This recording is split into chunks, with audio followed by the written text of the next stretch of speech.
I'm Matt Bouchard with REIT.com here in San Francisco for REITWorld 2013, NAREIT's annual convention for all things REIT. Joining me today is David Toti, Senior Managing Director with Cantor Fitzgerald. David, thanks so much for joining us. Thanks for having me. I wanted to start by talking about the prospect of higher interest rates and what that does to your view in regards to the various REIT sectors. I think the rate issue can cut two ways. Obviously, it's I think first and foremost perceived as a negative. We initially downgraded the sector in mid-May on the concern that tapering would cause a backup in rates and a subsequent fall in real estate values. With the back and forth by the Fed on policy and some uncertainty in the market as to the direction of tapering, and then the direction of rates as well, the issue of the impact to real estate valuation has been put in suspension. The public equity markets have obviously continued to trade, for the most part sideways, indicating that a lot of investors fear real estate value contraction. The counter argument to that is that there's enough momentum now at the fundamental level to offset an increase in rates and a subsequent, devaluation. So, we've been neutral in the space really for the majority of this year, expecting valuations to remain relatively stable in that context.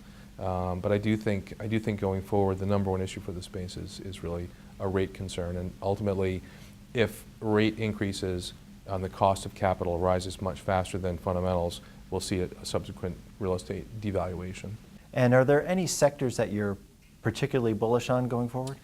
We've been consistently overweight the short lease sectors, so apartments, self-storage, pockets of healthcare we like, and anything where there's an ability to simultaneously pass on any kind of margin pressure to the consumer in the context of pricing power. So that really, one of the big concerns for the apartments right now is pricing power is eroding, but we still view it as substantial enough to be able to withstand a cost of capital increase, whether that's on the operating expense side or the capital side. We talked about interest rates. Are there any other economic indicators to keep an eye on that are going to have an impact on your outlook for 2014? Yeah, I mean, we there's lots of other factors we look at, around consumer sentiment, obviously employment numbers, housing market conditions. But really, for us, our approach to REIT valuation, our approach to the market is it's quantitative and it's primarily sensitive to the cost of debt.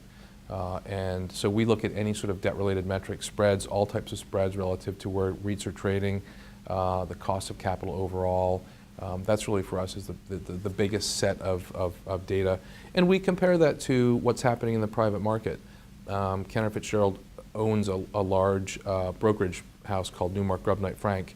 And so we have a lot of proprietary data on transactions across multiple subsectors. So, we're constantly looking at real valuations, property values, and real-time transaction activity, and how that maps to what the public markets are being priced at. And sometimes there's arbitrage opportunity where there's a real mismatch. So we know that's another set that we sort of watch pretty carefully. David, thank you so much for joining us. Thanks for having me today. For more on this and other REIT news and analysis, be sure to visit REIT.com.